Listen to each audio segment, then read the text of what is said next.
I asked the mayor to be here because this is our city. This is our county. And having the mayor and the county commissioners here is a blessing to all of us who live in the Old South End, the inner city, and the people, particularly those who live in the margins of life, that we need to be uplifted by our leaders of our community, that it enforces and respects the right of all people, no matter how poor you are, how oppressed you are, how exploited you are. We need to have people in our leadership, in our government, to stand up and say something about it instead of doing nothing. So, Mayor, you have the floor.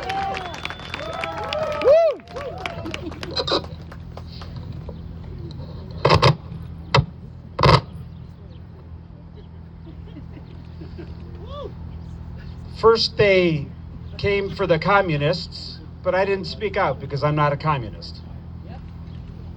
Then they came for the socialists, but I didn't speak out because I'm not a socialist. Then they came for the trade unionists.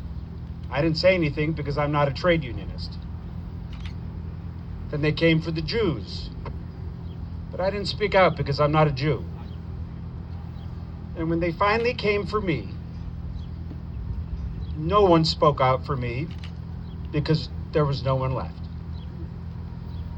That poem has been on my heart really for the last 105 days, or however long it's been.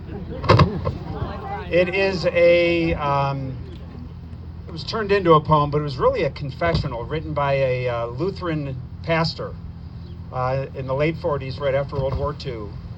And he was a pastor in Germany, the Bavarian section of Germany. And I don't think I have to complete too many more thoughts to let you know why that poem's been on my heart. If you don't think that what is happening affects you, just because maybe you're not from El Salvador or Mexico or somewhere else, well, you're wrong. This affects all of us who are a part of a beautiful attempt to do something that no one else in the world had ever done, and that is create a diverse government of the people.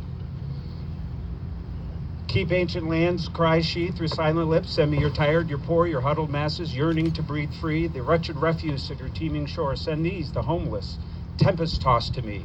I lift my lamp beside the door. There was a time our country stood for that. And it can again, if we all are courageous enough to speak when there are injustices happening. Now, they might not be happening to a 52-year-old Roman Catholic white guy like me, but that doesn't mean it's not my problem. And it doesn't mean that I don't have a role in helping to bring justice to those who suffer.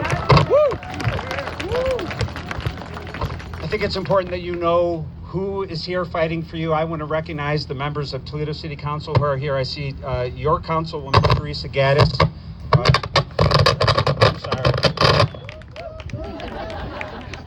She's over there. I'll just leave it alone. Okay. It's just that I'm a little taller than Valdemar. Okay. I see a couple members of City Council over here. The President of City Council, Carrie Hartman. And Teresa Morris. I see a future member of City Council, Aaron Kramer, standing there. Adam Martinez is here. Oh, I'm sorry. There's Adam. We all have a role to play. Okay. I was just going to recognize the City Council people, but let's begin. We got Erica White. She's a state rep. Anita Lopez is a county commissioner. And I'm sure there are others. We all have a role to play here. I really appreciate you taking the time to get out and make your voice heard. We can do great things in this community, in this country, but we can't dare be silent when our core values are being violated. I want to thank Valdemar for the invitation and for his leadership.